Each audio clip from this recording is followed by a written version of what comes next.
사랑하는 여러분, 성경을 보면 교회를 섬겼던 그룹들이 있습니다. 구약 성경에서는 교회를 섬겼던 그룹이 제사장 그룹과 그리고 레위 사람들이 있었습니다. 그래서 구약 성경에서 이 성전을 섬길 때는 제사장을 도와서 레위 사람들이 함께 성전을 섬긴 것으로 그렇게 기록되어 있습니다. 신약 성경에서는 사도들과 일꾼들이 교회를 섬긴 그룹으로 나타나 있습니다. 그리고 영광교회는 오늘 직분자 투표를 하고 있습니다. 일꾼 투표를 하고 있습니다. 그래서 이제 우리는 이제 얼마 있지 않으면 많은 분들을 또 세우고 하나님 앞에 또 세워지는 그런 감동적인 그런 시간들을 경험하게 될 겁니다.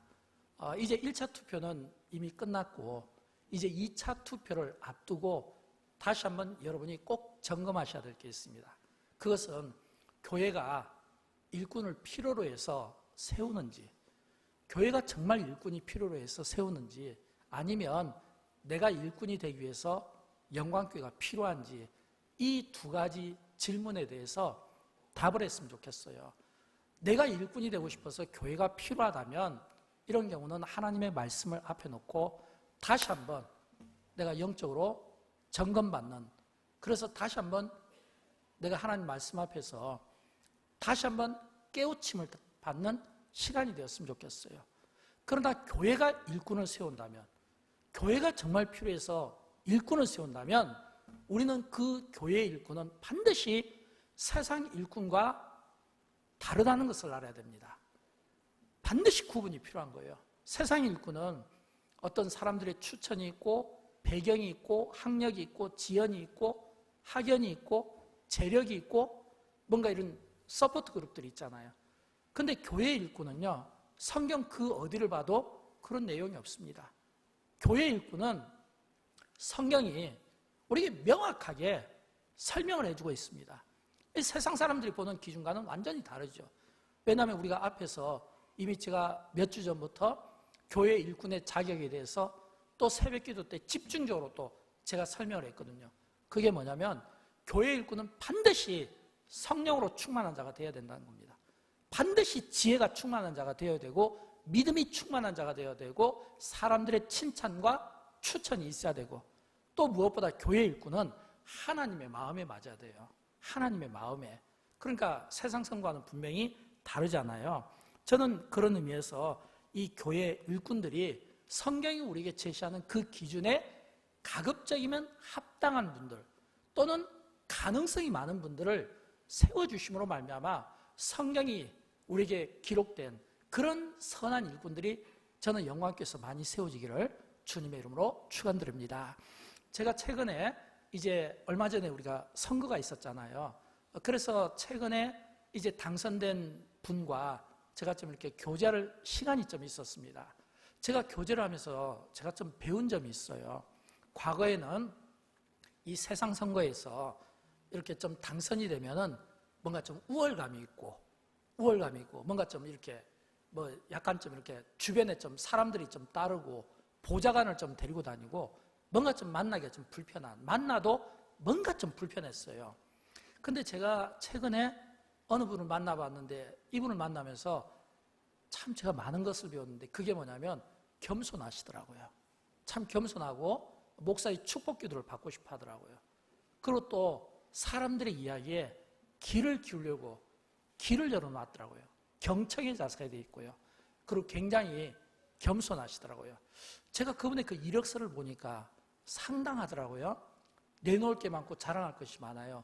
그런데도 불구하고 요즘 현대사회는요, 세상 선거도 뽑히면 겸손해지고 낮아지고 허리를 숙이더라고요. 그럼 여러분 교회 일꾼은 어때야 되겠습니까? 더 그렇게 해야 되겠죠. 저는 영광교회가 일꾼들이 세워질 때 권리를 주장하는 분들이 세워지면 절대 안 된다고 생각합니다. 겸손하게 낮아짐을 통해서 더 들으려고 하고 더 축복받으려고 하고 더 섬기려고 하는 이런 낮아짐 있잖아요. 이런 분들이 교회 일꾼 곳곳에 세워질 때 하나님의 나라는 더 아름답게 확장되고 하나님의 나라는 더 균형 있게 저는 세워진다고 믿습니다. 저는 그런 의미에서 영광교회가 일꾼을 세울 때 두 가지 이유 때문에 일꾼을 세운다고 말씀드리고 싶습니다. 첫 번째는 일의 효율성을 위하여 일꾼을 세우는 겁니다. 초대교회가 왜 일꾼을 세웠냐면 그 초대교회를 이루는 그 구성원들이 사도가 있었고 일꾼이 있었고 무리가 있었거든요. 이건 오늘 현대 우리 교회와 똑같습니다. 목사가 있고 직분자들이 있고 성도들이 있잖아요. 그래서 이 초대교회가 건강한 교회다, 모델이 된 교회다, 이건 다른 게 아니에요. 사도는 사도의 일을 하면 되고, 그리고 일꾼은 일꾼의 일을 하면 되고, 무리는 은혜 받고 일꾼을 세우면 되는 거예요. 이 역할이 정확하게 구분이 되어 있었다는 겁니다. 최근에 이제 제가 이렇게 저희 교회 병원에 입원하신 분들을 신방하면서 마음에 아픔이 있었습니다. 그리고 이런 생각이 들더라고요.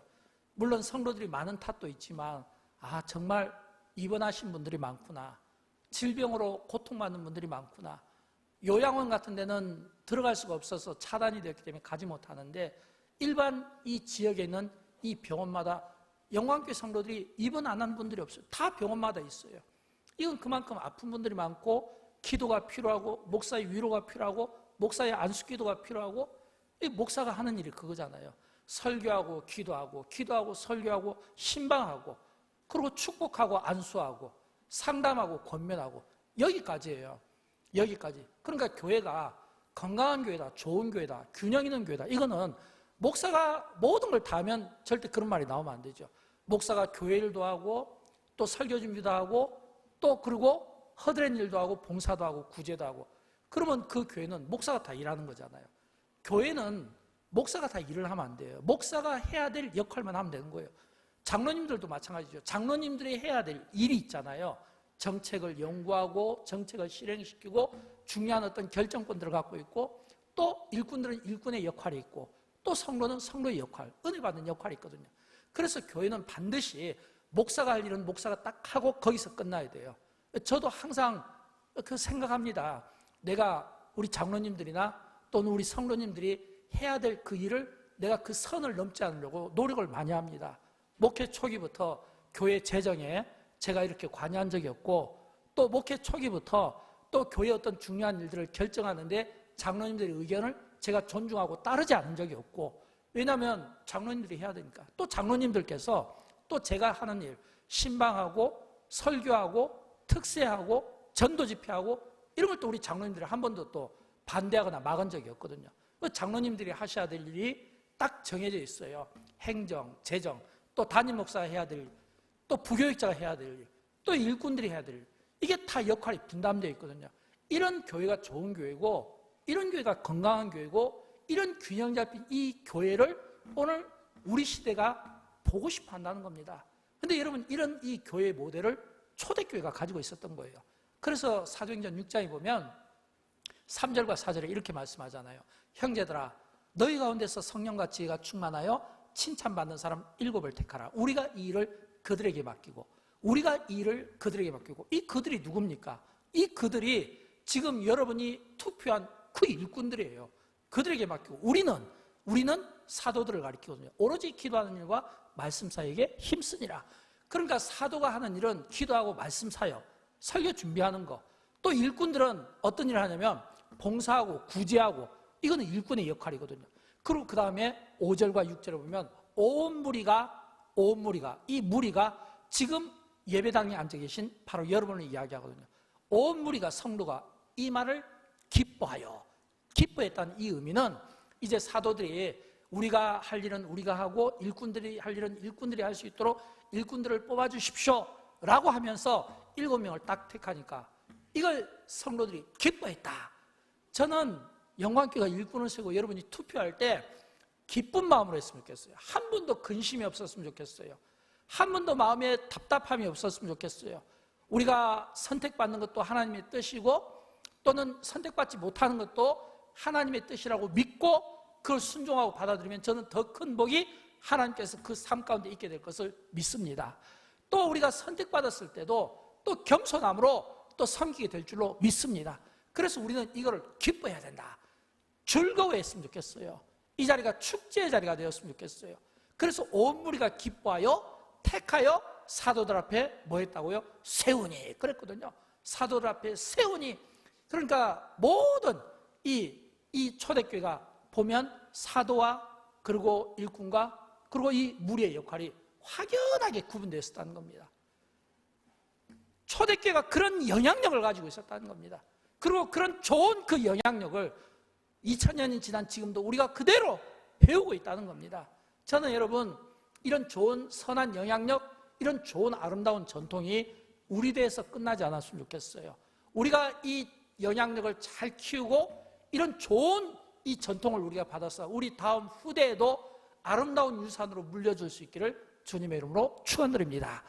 그래서 우리가 선거를 기뻐해야 된다고 하는 겁니다. 두 번째, 영광교회가 일꾼을 세우는 것은 비전 때문입니다. 비전의 성취입니다. 여러분 잠언에 보면요, 비전이 없는 백성은 망한다고 되어 있습니다. 비전이 없는 국가도 망하는 겁니다. 잠언 29장 18절에 보면 묵시가 없으면, 이 묵시가 이게 다른 말로 비전 또는 꿈이라는 말로 해석이 됩니다. 비전이 없으면 백성이 방자에 행한다라고 하는 거예요. 저는 영광교를 담임할 때 참 돌아보면 제가 30대 중반이니까 시간이 꽤 많이 흘렀던 것 같습니다. 근데 제 안에 제가 목회 30대 중반에 처음 시작할 때부터 일관되게 지금까지 변하지 않았던 것은 딱 하나입니다. 비전 목회였습니다. 저는 처음 영광교회를 담임할 때 딱 교회에 한 가지만 가지고 시작했어요. 아시잖아요. 제자훈련. 뭐 여러 많은 프로그램이 있고 다양한 어떤 교회 안에 많은 것들이 있고 좋은 것들이 많지만, 그러나 교회가 다양한 그런 좋은 훈련 프로그램이라든지 좋은 성경 공부가 있었지만 저는 일관되게 고집했던 것은 제자훈련이었습니다. 제자훈련 하나에 제 목회에 승부를 걸었던 겁니다. 제 꿈은 모든 성도들이 하나님의 말씀으로 성경 공부를 통해서 제자훈련 받아서 위대한 평신도들을 만들어내는, 그래서 모두가 이 평신도 사역자가 되는 이 꿈이 있고, 지금 현재 우리 장로님들, 우리 권사님들, 우리 집사님들 가운데 또 우리 구역장들 가운데 거의 80%에서 90% 이상은 전부 다 이 제자훈련을 다 통과하시고 함께 이 훈련의 이 기쁨을 나누어서 지금 그 직분들을 감당하고 있는 겁니다. 제자훈련을 통해서 열매를 맺었을 때 두 번째 2020 비전, 이거는 선교의 비전입니다. 그래서 5대양 6대주 세계 곳곳에 선교사를 파송하고 협력 선교를 통해서 원래 목표는 2008년에 2020 비전을 세울 때 12가정 파송과 120가정 협력이었습니다. 12가정 파송은 이루어낸 것 같고 이제 120가정 이 협력은 이제 아직은 조금 못 미치는 부분이 있지만, 저는 앞으로 계속해서 많은 분들이 세워짐으로써 이 세계 선교의 이 역할을, 그리고 이 비전을 반드시 저는 성취되기를 바랍니다. 그래서 저는 이 선교에 대해서도 5대양 6대주 어느 한쪽에 쏠림이 없이 아프리카에도 선교하고 유럽도 선교하고 중남미도 선교하고 또 아시아도 선교하고 모든 이 세계 지도를 놓고 곳곳에 전부 다 파송 선교사를 내고 곳곳에 많은 선교사들을 협력하고, 그래서 영광교회는 작더라도 비록 작은 교회지만 그러나 세계를 품고 세계에 많은 선교사들을 내어보냄으로써 캄보디아에도 영광교회를 세우고 루마니아에도 영광교회를 세우고 아프리카 짐바브웨에도 영광교회를 세우고 베를린에도 영광교회를 세우고, 영광교회는 작아요. 그렇게 큰 교회는 아니에요. 그렇지만 여러분 기억하십시오. 세계 곳곳에서 선교사들이 파송받고 협력받아서 그들이 영광교회 이름을 가지고 교회를 세우고 영광교회 그 이름으로 선교를 감당하고 있고, 지금도 이 코로나와 싸워가면서 많은 사람들을 이 자기를 희생시키면서 돕고 있는 이 선교의 비전, 이게 영광교회 2020 비전입니다. 그리고 이제 2018년 이제 영광교회 2030 비전을 이제 여러분에게 소개해드린 바가 있습니다. 이 영광교회 2030 비전은 교회 교육 비전입니다. 우리 다음 세대들을 어렸을 때부터 하나님의 말씀으로 훈련시키고 어렸을 때부터 하나님의 말씀으로 키워내는 겁니다. 그래서 몇 년 전부터 유치부, 주일학교, 중고등부, 청년회 다 전담 교육자들 분들을 모시고 다 이렇게 능숙한 훈련이 잘 되는 이런 실력 있는 이 교육자분들을 통해서 이 교학교, 교육부를 만들어내고, 그리고 이 교육에 대해서 관심을 집중하고 있는 겁니다. 앞으로 이제 영광교회가 모아지는 것은 2030 이 비전입니다. 어렸을 때 어머니의 무릎에서 앉아서 즐겨 듣던 하나님의 말씀, 성경 말씀, 그 말씀이 얼마나 귀하고 귀했는가, 이걸 우리가 찬양으로 고백하던 때가 있었잖아요. 그러나 지금 이 세대를 보면 너무 혼탁해져 있습니다. 이 세상을 보면 우리의 자녀들을 믿고 맡길 만한 곳이 없습니다. 이 세상을 보면 너무나도 영적으로 혼탁하고 너무나도 무분별하고 잘못된 가치관에 사로잡혀 있는 이런 이 세대에 우리 자녀들을 그냥 밖으로 내어놓기가 너무 힘든 가운데 있다는 거예요. 교회 교육을 통해서 어렸을 때부터 아이들에게 쉐마 교육을 통하여 영성을 키우고, 그래서 나라의 지도자를 키워내고 교회의 지도자를 키워내고 한국교회를 살리고 세계를 살리는데, 이제는 우리의 다음 세대인 우리 자녀들이 이 일을 감당할 수 있도록 영광교회가 교회 교육 2030 비전을 통해서 축복의 통로로 쓰임받고자 하는 이런 거룩한 목적이 있고, 이 세 가지 이 비전을 가지고 일관되게 지금까지 목회를 하고 있습니다. 앞으로도 저는 변함없이 이런 이 비전 속에서 나가게 될 것이고, 여러분, 이 비전이 왜 필요하다고요? 비전이 있는 나라와 비전이 있는 백성들은 절대 망하는 법이 없는 거예요. 우리가 역사와 세계를 보게 되면 그 비전 없는, 꿈이 없는 지도자를 만났을 때 얼마나 힘들었습니까? 비전이 없는 지도자, 비전이 없는 교회를 만났을 때 그분들이 얼마나 영적으로 힘들겠냐 이거예요. 지도자가 비전이 있으면 그 나라는 비전이 있는 거예요. 가정의 부모가 비전이 있으면 그 가정은 비전이 있는 거예요. 교회도 저는 마찬가지라고 생각합니다. 교회도 지도자가 되는 목회자 그룹과 또 일꾼들이 이 똑같은 이 비전을 만들고 세워나가서 이 비전을 향하여 한 마음으로 나아갈 때 저는 주님의 나라가 확장되고, 그런 마음이 있을 때 저는 하나님이 이 자리를 축복하시고 저는 영광스럽게 받아준다고 믿습니다. 사랑하는 여러분, 성경을 볼 때 감동되는 구절이 있죠. 여러분, 어느 대목에서 감동이 됩니까? 다 각자마다 은혜 받은 구절이 있습니다. 자기 마음을 설레게 만드는 부분들이 있습니다. 저도 그렇습니다. 저도 저를 설레게 만드는 성경 구절이 있습니다. 그거는 하나님께서 다윗을 만나 주실 때 가졌던 마음이었습니다. 여러분, 어떤 마음일까요? 사도행전 13장 22절 말씀, 우리가 너무 잘 아는 말씀인데 우리 같이 한번 읽어보도록 할까요? 내가 이새의 아들 다윗을 만나니 내 마음에 맞는 사람이라 다 이루리라 하시더니. 아멘. 저는 이 말씀을 묵상할 때마다 굉장히 설레임을 받습니다. 왜 설레임을 받냐면 하나님께서 다윗을 만날 때 두 가지 마음을 보여주셨거든요. 하나는 내 마음에 맞는 사람이다. 내 마음에 맞는 사람이라는 것은 이 다윗의 삶을 보시고 그 결과로 기분이 좋아서 하신 말씀이에요. 칭찬의 의미가 있잖아요. 내 마음에 맞는 사람이라. 이거는 다윗이 어떤 삶을 살았는가를 하나님이 이미 보셨다는 거예요. 다윗의 그 과거를 보시고 다윗의 현재를 보시면서 내 마음에 맞네, 이거거든요. 근데 만약 여기까지 딱 말씀이 끝나면 이 말씀이 저를 설레게 할 수 없어요. 그 다음 말씀이 저를 설레게 하는 겁니다. 왜냐하면 과거의 그 다윗을 보면서 칭찬하시면서 끝난 것이 아니라 미래의 축복을 예언하기 때문입니다. 그게 뭐냐면 내 뜻을 다 이루리라, 이렇게 돼 있잖아요. 내 마음에 맞는 사람이라, 이 말씀이 시제가 과거라면 내 뜻을 다 이루리라, 이것은 이 말씀의 시제가 미래형이잖아요. 시제가 미래라는 것은 뭐냐면 하나님이 하나님의 그 뜻을 이루어 나가는 데 있어서 다윗이라는 한 사람을 통해서 그 뜻을 이루어 나간다는 겁니다. 근데 그 다윗이 어떤 사람이냐면 내 마음에 맞는 사람이라는 거예요. 여러분, 사람끼리도요, 마음에 맞으면 어떻습니까? 교제하게 되죠. 식사하게 되고 만나게 되고, 그리고 여러 대화들을 나누게 되죠. 근데 하나님이 마음에 맞으면 어떻게 될까요? 이거는 하나님과 진짜 영적인 이 교제에 목숨을 걸고, 그리고 하나님과 이 영적인 이 교제를 기뻐하는 자 아닙니까? 우리가 다윗의 시편을 보면 느끼잖아요. 시편을 보면 그 주옥과 같은 그 시편들 하나하나가 전부 다윗이 자기를 만나주신 하나님, 자기에게 베풀어 주신 하나님, 자기를 구원하신 하나님, 자기를 죽음에서 살려주시고 사망의 음침한 꼴짝에서 건져주신 하나님 고백하고 있잖아요. 그 고백이 그 시편을 통해서 얼마나 우리에게 기가 막힌 감동을 만들어내라고 하는 겁니다. 사랑하는 여러분, 영광교회 일꾼을 그냥 세우는 게 아니에요. 자랑하기 위해서 세우는 게 아닙니다. 과시하기 위해서 세우는 것이 아닙니다.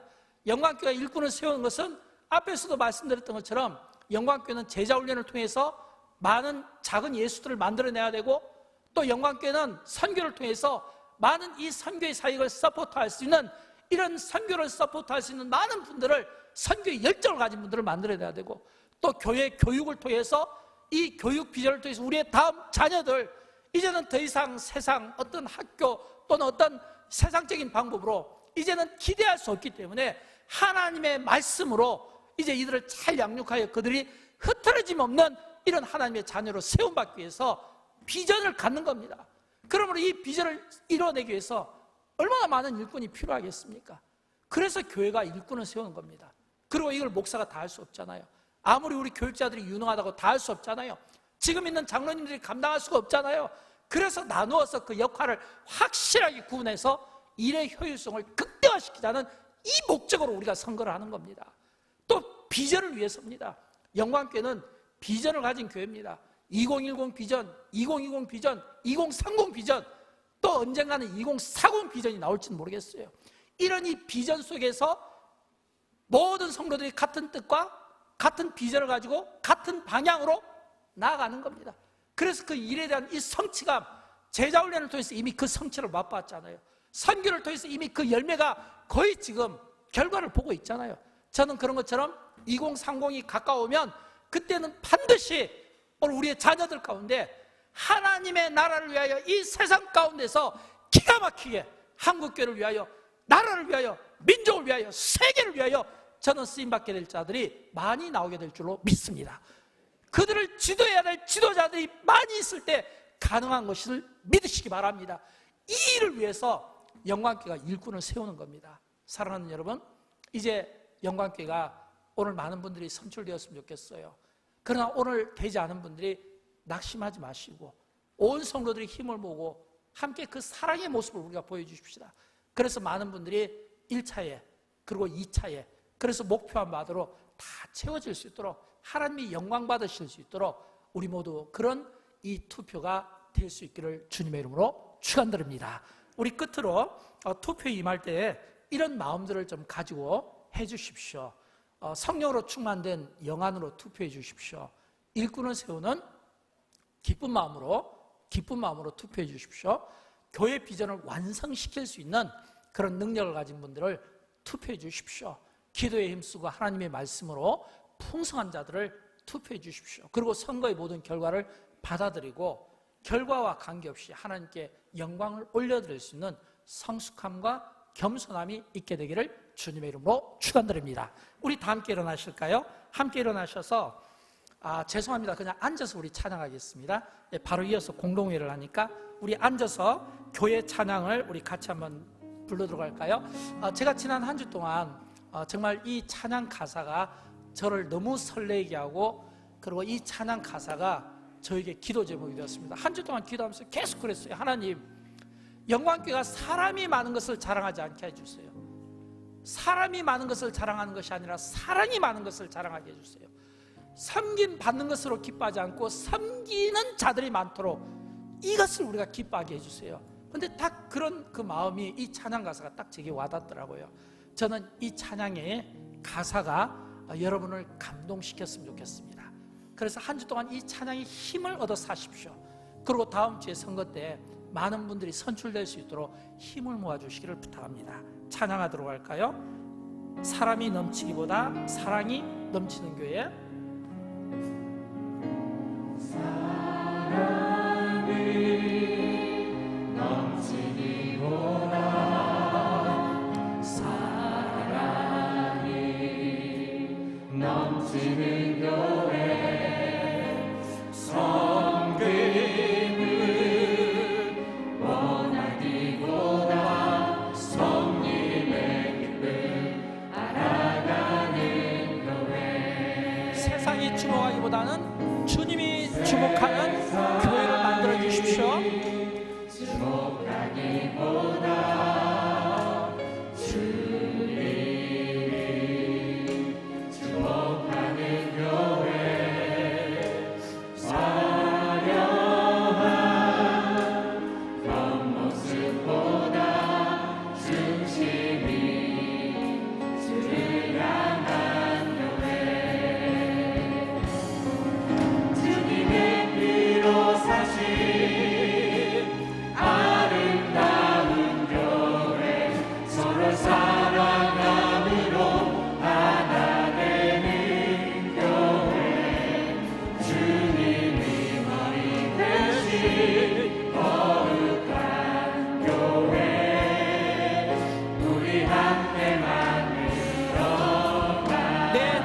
생각보다도 하나됨의 소중함을 아는 교회, 내 작은 생각보다도 하나됨의 소중함을 아는 교회, 이런 교회를 만들어 가십시다. 아는 교회 세상에